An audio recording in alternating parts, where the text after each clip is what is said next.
Falar, na apresentação do irmão Caetano.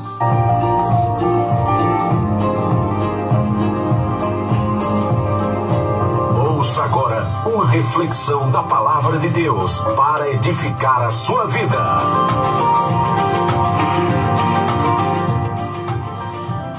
É uma enorme satisfação estar retornando aos estudos da Rádio Farol FM 90.7 para transmitir a Palavra de Deus. Que responsabilidade enorme! Que as palavras condigam, venham condizer com caráter, em nome de Jesus. Saudações para todos os ouvintes nessa noite, em particular aos nossos irmãos lá do Canaã, e temos o nosso irmão Bruno lá. Que satisfação enorme, que Deus abençoe. Bruno, tu és uma bênção, Bruno, porque desejo te conhecer em breve, tá certo? Tu és uma bênção, és um transmissor da palavra de Deus aí no bairro do Canaã. Que Deus abençoe a todos os ouvintes aí em Canaã, que a palavra de Deus alcance os corações e encontre guarida nas vidas, e que produza muitos frutos, e frutos dignos de arrependimento para a glória de Deus, em nome de Jesus. Sem mais delonga, Gênesis capítulo 1, versículos 1 e 2. Gênesis, primeiro livro da Bíblia, que no hebraico é chamado de Bereshit.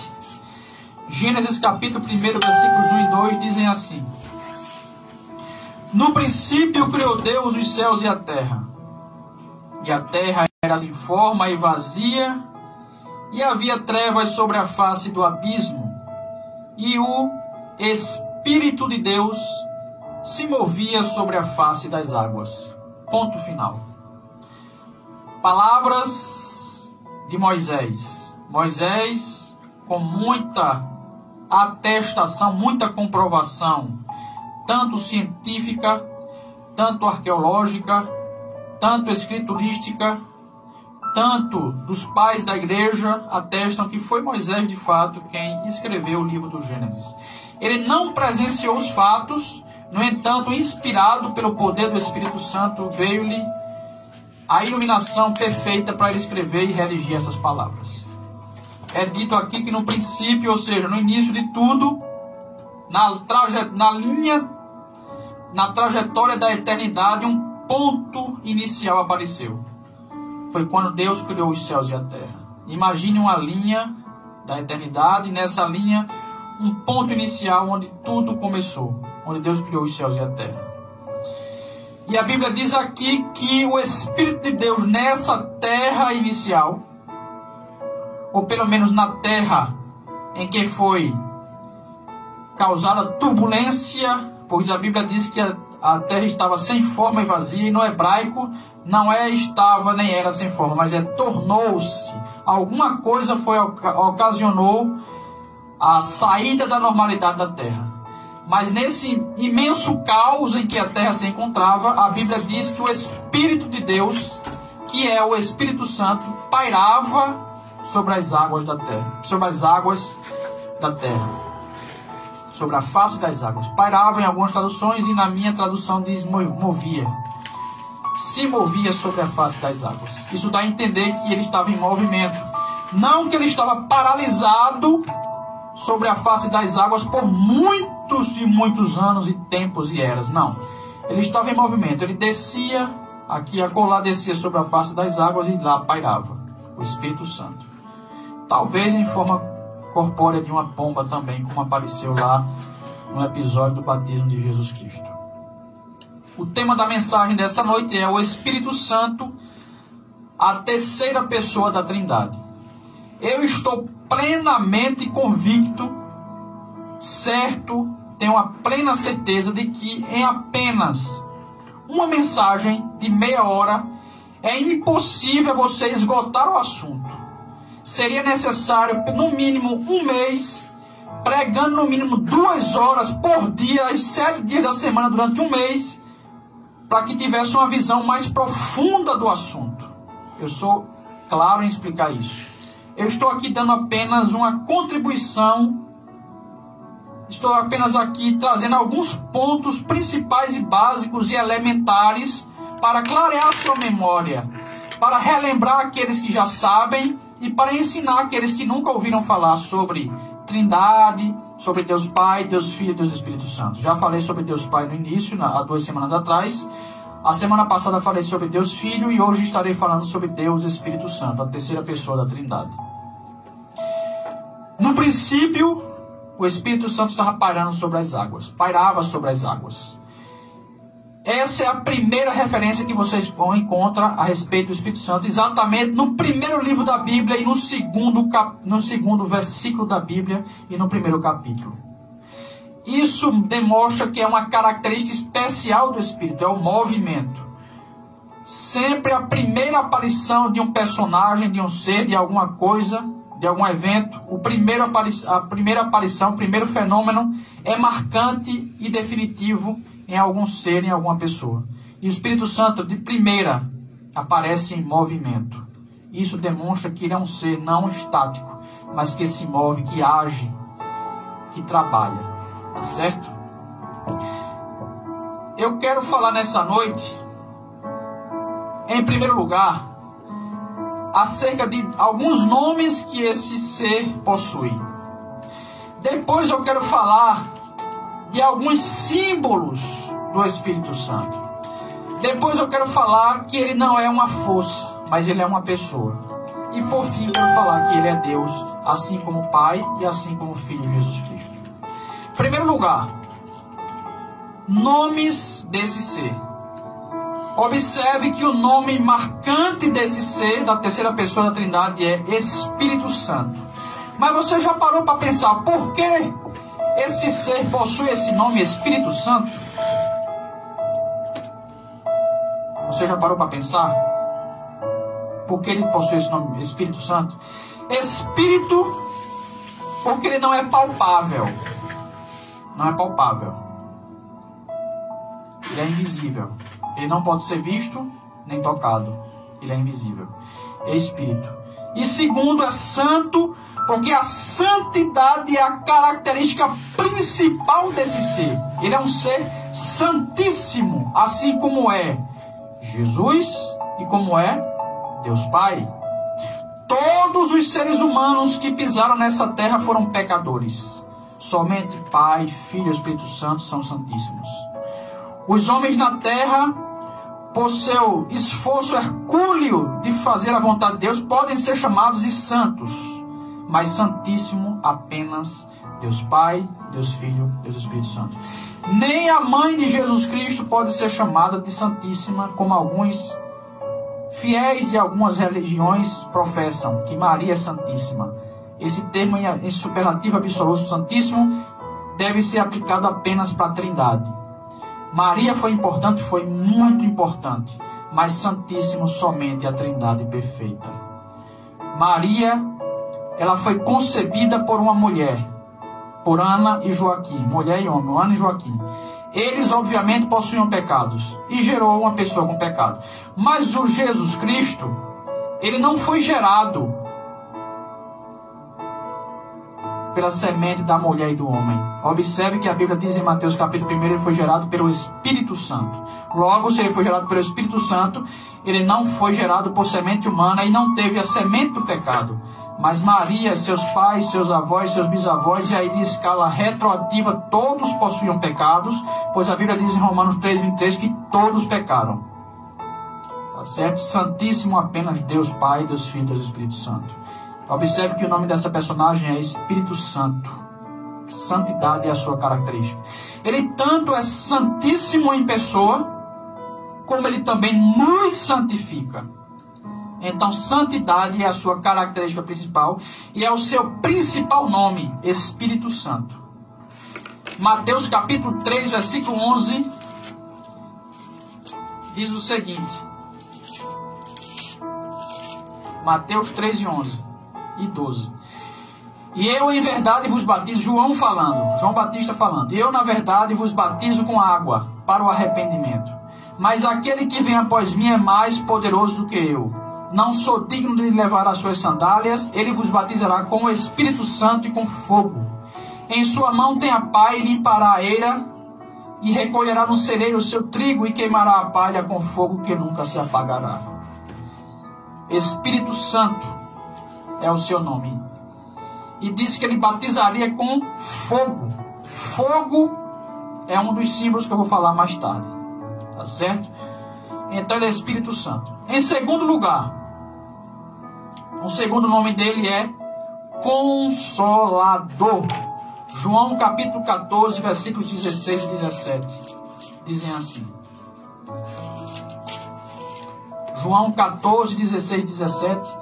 E eu rogarei ao Pai, e ele vos dará outro Consolador. Observe, outro Consolador. Para que fique convosco para sempre. O Espírito da verdade que o mundo não pode receber, porque não o vê nem o conhece, mas vós o conheceis, porque habita convosco e estará em vós. Tá certo? Outro Consolador. Por que outro? Porque tanto o Pai no Antigo Testamento era um Consolador e permanece sendo Consolador, porque a sua palavra está aqui para consolar. Nós temos a Bíblia Sagrada, que é a sua palavra, para nos consolar. Tanto Jesus era um Consolador, e ele disse que agora enviaria, quando ele subisse para o Pai, enviaria agora um Espírito da verdade, que era o Consolador que substituiria Jesus na terra. Quem é esse Consolador? A Bíblia é clara dizer, o Espírito Santo. Agora, por que Consolador?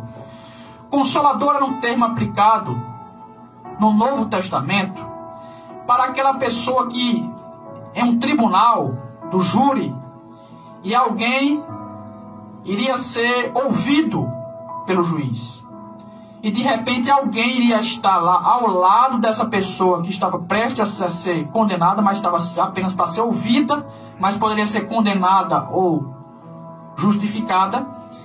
Esse Consolador ficaria ao lado da pessoa para o ajudar. Então aí é a figura do Espírito Santo. Temos o acusador, que é o Satanás. A palavra Satanás quer dizer adversário. E a palavra diabo quer dizer caluniador ou acusador. A Bíblia diz em Apocalipse 12:10 que um dia ele será derribado das alturas.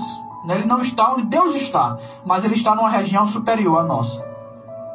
Em posição superior, não em caráter, mas uma posição espacial. Não é especial, é espacial, superior a nossa. Está em cima, numa região em cima. Tá certo? E ele será derribado porque ele é acusador. E esse Espírito Santo estaria para nos ajudar. E ele de fato nos ajuda. A Bíblia diz em Romanos capítulo 8 que ele intercede por nós com gemidos inexprimíveis. Esse é o Espírito Santo, nosso supremo ajudador. Se você precisa de ajuda, ouvinte, recorra ao Espírito Santo, que ele pode interceder por você, tá certo? Ele intercede por você. Ore diretamente ao Espírito Santo em nome de Jesus, que ele vai te ouvir. Então, o termo Consolador no grego é Parácletos, que quer dizer alguém chamado para ficar ao lado de outro para o ajudar. Tem outros significados essa palavra Parácletos, Consolador. Quer dizer também fortalecedor, conselheiro, socorro, advogado também, aliado e amigo. E entre outros termos. Todos esses termos se aplicam ao Espírito Santo. Que pessoa importante não é ela, né? Muitas vezes ela é esquecida por algumas pessoas. Muitas pessoas não oram falando com o Espírito Santo. É preciso orar falando com o Espírito Santo. Senhor Espírito Santo, interceda por mim junto a Deus. Dentro de mim, onde tu habitas, que eu sou templo e morada do Senhor, interceda por mim, Espírito Santo. Me ajude a orar. Perdoe minhas falhas. Nunca me deixe blasfemar contra ti, porque a blasfêmia contra o Espírito Santo não tem perdão. Ore dessa forma, que ele vai te ajudar e vai te ensinar a palavra de Deus. Tá certo? E um terceiro nome para finalizar o primeiro ponto é Espírito de vida. Romanos capítulo 8, versículo 2. Que diz assim, ó. Romanos capítulo 8, versículo 2. Diz assim: porque a lei do Espírito de vida, sempre que na sua Bíblia você encontrar o nome Espírito com E ou E maiúsculo, se refere ao Espírito Santo. E sempre que você encontrar na Bíblia o termo Espírito com E minúsculo, com E pequeno, como conhecemos, aí se refere tanto ao Espírito do homem como ao Espírito do mal. Tá certo? Tanto ao Espírito do homem como ao Espírito do mal. Mas sempre que você encontrar o Espírito com E maiúsculo, se refere ao Espírito Santo. E aqui temos E maiúsculo. porque a lei do Espírito de vida em Cristo Jesus me livrou da lei do pecado e da morte. Por que o Espírito Santo é chamado Espírito da vida? Lembra lá no Gênesis? Ele estava lá pairando sobre as águas, e a água é vida. Ele habita em você, se você se arrependeu dos seus pecados, vale salientar. Se você se converteu de verdade, se você confessou a Jesus Cristo, se você pediu perdão pelos seus pecados e se esforça para vencer as tentações e os pecados, o Espírito Santo já habita em você. Você não precisa ser batizado no Espírito Santo, porque você já foi mergulhado no Espírito Santo, porque ele já habita em você. O batismo no Espírito Santo acontece quando você se converte. Você é imerso na pessoa do Espírito. Batismo quer dizer imersão. Você é imerso no Espírito Santo. Ele passa a dominar a sua vida. Esse é o batismo no Espírito Santo que a Bíblia se refere. Tá certo? É o batismo no Espírito Santo. Nossos amigos pentecostais acreditam num segundo batismo, mas o principal batismo é esse em que você se converte e você é mergulhado no Espírito Santo. Tá certo? Então ele é chamado Espírito de vida porque ele dá vida a quem está morto. Quem está morto? Aquele que se arrependeu.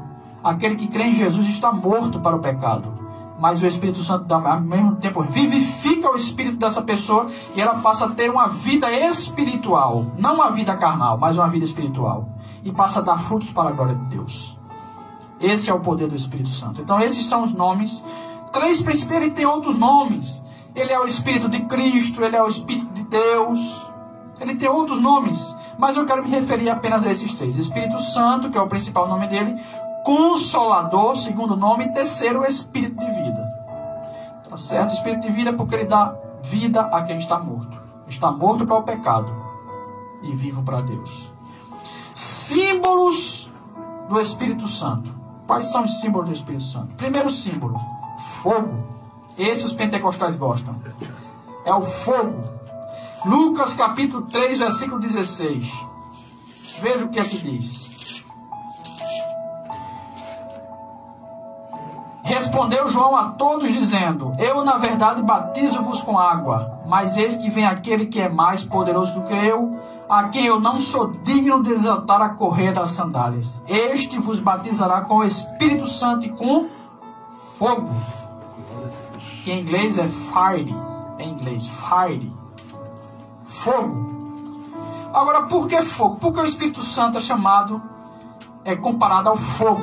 Por que o símbolo do Espírito Santo é fogo? Primeiro, porque fogo simboliza a limpeza. O fogo limpa. O fogo purifica. O fogo se refere ao zelo que ele possui por nós. Você sabia que o Espírito Santo tem ciúme de nós? Eu já ouvi certa feita um pregador pentecostal falar que esse termo ciúmes é pecado, dizer que o Espírito Santo tem ciúmes. Mas não é a Bíblia quem diz que o Espírito Santo tem ciúmes por nós. Existe o ciúme doentio, que é o pecaminoso, que faz as pessoas cometerem até crimes passionais, chamados passionais. Mas existe aquele ciúme que é o ciúme de zelo. Ou é em vão que as Escrituras dizem que o Espírito Santo tem ciúme de nós? É uma pergunta. É uma pergunta que no fim quer dizer uma afirmação. Que ele tem, na verdade, ciúmes por nós. Ciúmes é o sentimento de zelo, de cuidado, de proteção. Ele protege você. Tá certo? Esse é o primeiro símbolo. É fogo. Porque ele tem zelo de você. E zelo da palavra de Deus. É fogo também porque ele aquece os corações frios. Muitas pessoas estão hoje frias espiritualmente. Peça, ore ao Espírito Santo para ele aquecer o seu coração e você produzir frutos dignos para Deus. Peça para o Espírito Santo produzir fogo dentro de você. Tá certo?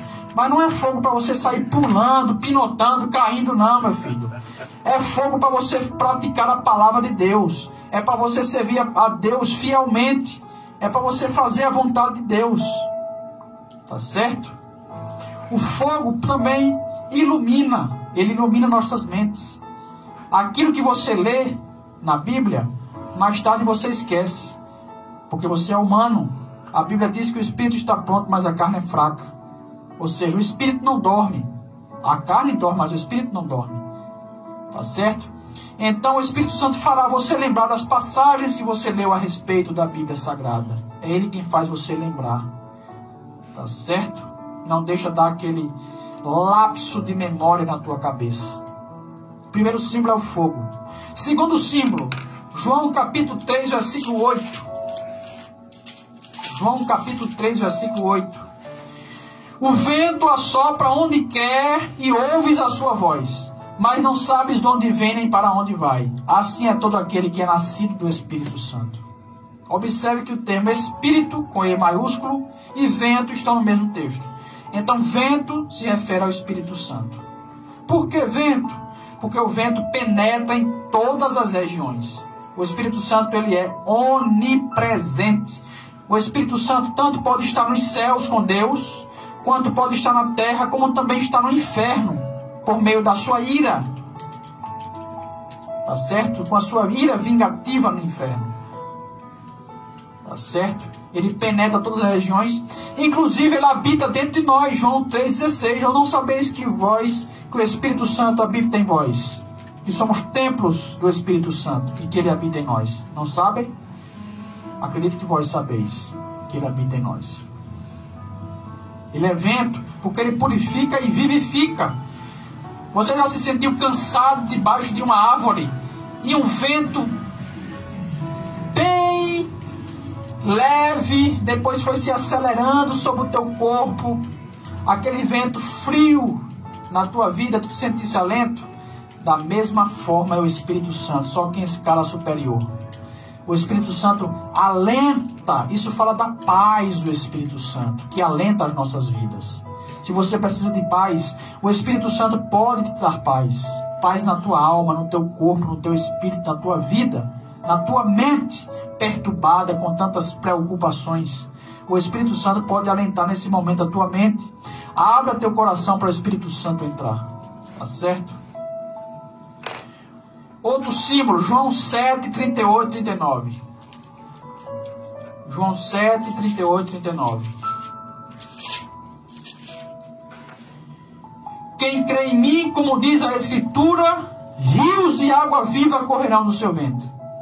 E isso disse ele do Espírito que haviam de receber os que nele crescem.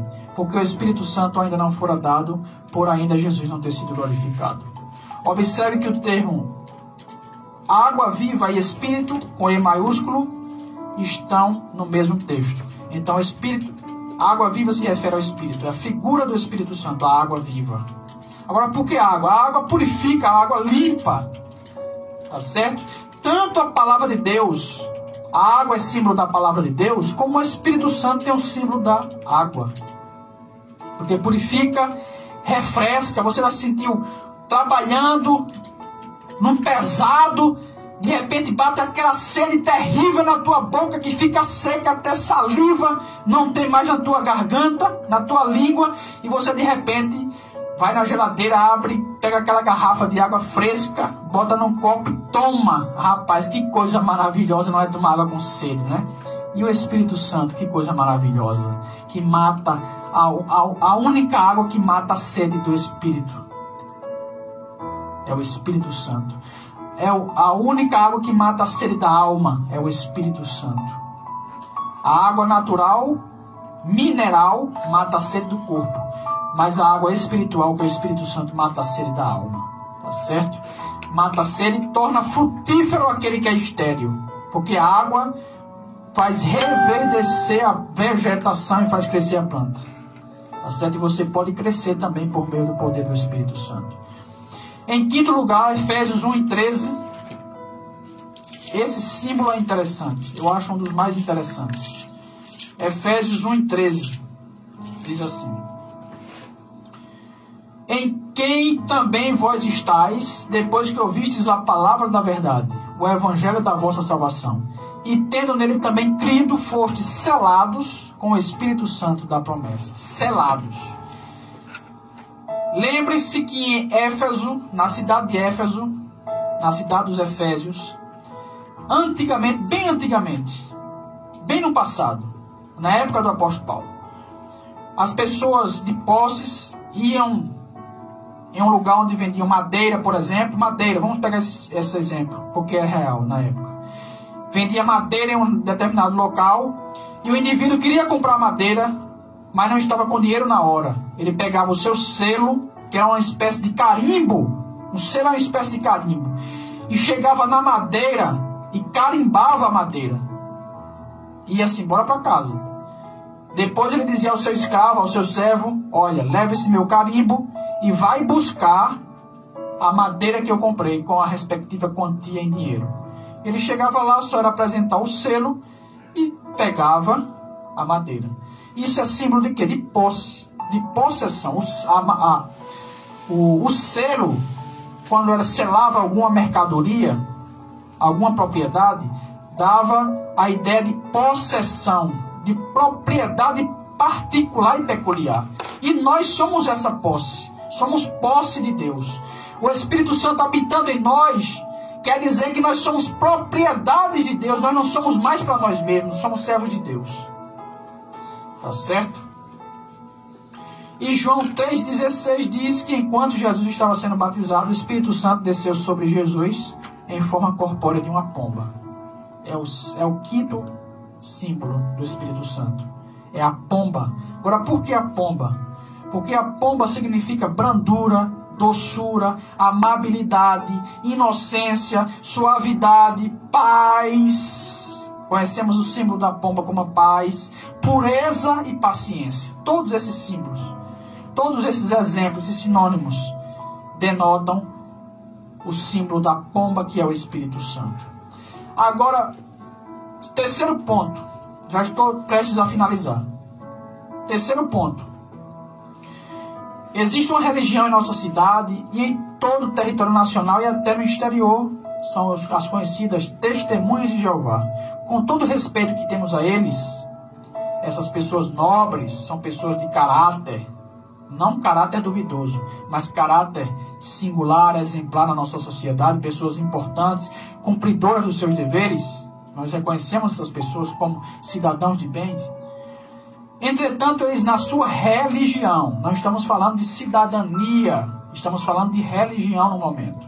Então, em se tratando de religião, eles têm uma teologia que negam a pessoa do Espírito Santo. Segundo eles, o Espírito Santo para eles não é uma pessoa, mas é a força que Deus utiliza para fazer as coisas. É tanto que na Bíblia que eles utilizam, na versão da tradução do Novo Mundo, das Testemunhas de Jeová, que é a tradução que eles usam, Novo Mundo, onde a Bíblia chama o Espírito de Deus se movia sobre a face das águas, em Gênesis 1 e 2, na Bíblia deles está escrito assim: e a força ativa de Deus se movia sobre a face das águas. A força ativa, ou seja, isso é para eles mostrarem, segundo a teologia deles, que o Espírito Santo não é uma pessoa, mas é uma força. É a força de Deus. Como, por exemplo, você tem sua força, a sua força é você mesmo. E sua força não é uma pessoa, é você mesmo. Por exemplo, a energia que passa por esse cabo de fiação da tua casa é uma pessoa? Não. Se você tocar, você leva choque, mas você não pode falar com ela porque ela não ouve você. É inanimado. É uma força inanimada. Então, para eles, o Espírito Santo é inanimado. Não tem ânimo, não tem vida. Não é uma pessoa. Mas, segundo a Bíblia Sagrada mostra, o Espírito Santo é, de fato, uma pessoa. Não podemos negar porque a Bíblia é farta. A priori, esse texto aqui foi adulterado por eles em Gênesis 1 e 2. Não é uma força ativa de Deus, mas é o Espírito de Deus no original hebraico. Tá certo? Mas vamos provar que o Espírito Santo não é uma força, mas é uma pessoa? Para um ser chamado de pessoa, ele precisa possuir pelo menos 3 coisas principais: corpo, alma e espírito. A alma possui intelecto, vontade e sentimentos. O Espírito Santo possui tudo isso. O Espírito Santo possui intelecto, o Espírito Santo possui vontade e o Espírito Santo possui sentimentos, características de uma pessoa. Veja o que diz Romanos capítulo 8, versículos 26 e 27. Romanos 8, 26 e 27. Para provar o que estou falando. E da mesma maneira também o Espírito, com E maiúsculo, que é o Espírito Santo, ajuda as nossas fraquezas. Ajuda em primeiro lugar. porque não sabemos o que havemos de pedir como convém, mas o mesmo Espírito, com E maiúsculo, intercede. Como é que uma força pode pedir? Se uma força não tem boca, não tem pensamento, não tem sentimento, não tem vontade, é inerte. Mas aqui o Espírito Santo intercede por nós com gemidos inexprimíveis. Ele tem boca, ele fala. E aquele que examina os corações sabe qual é a intenção do Espírito. Ele tem intenção, ou seja, ele tem intelecto, ele tem mente. Ele pensa e examina. E é ele que, segundo Deus, intercede pelos santos. Então, em primeiro lugar, o Espírito Santo possui intelecto, ele pensa. Ele intercede por nós. 1 Coríntios capítulo 12, versículo 11. 1 Coríntios capítulo 12, versículo 11.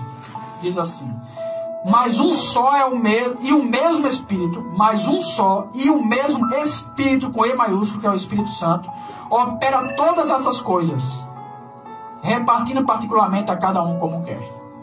Ou seja, o Espírito Santo determina, ele tem vontade.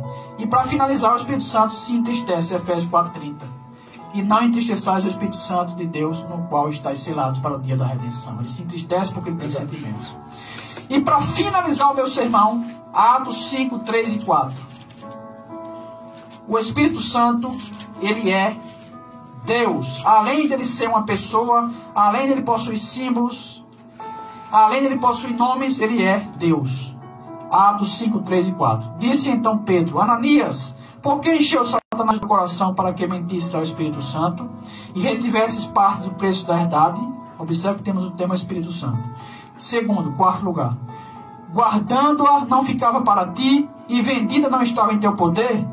Por que formaste esse desígnio em teu coração? Não mentiste aos homens, mas a Deus. Então Deus é uma referência anafórica ao que foi dito anteriormente, Espírito Santo. Então o Espírito Santo e Deus estão no mesmo texto, referindo-se à mesma pessoa. Então que Deus pois, em nome de Jesus Cristo, aplique a sua palavra em nossos corações.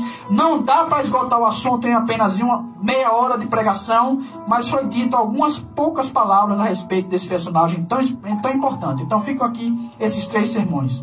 Deus Pai, em primeiro lugar, primeira pessoa da Trindade. Deus Filho, Jesus Cristo, segunda pessoa, e Deus Espírito Santo, terceira pessoa da Trindade. Que Deus abençoe a todos, em nome de Jesus. Amém.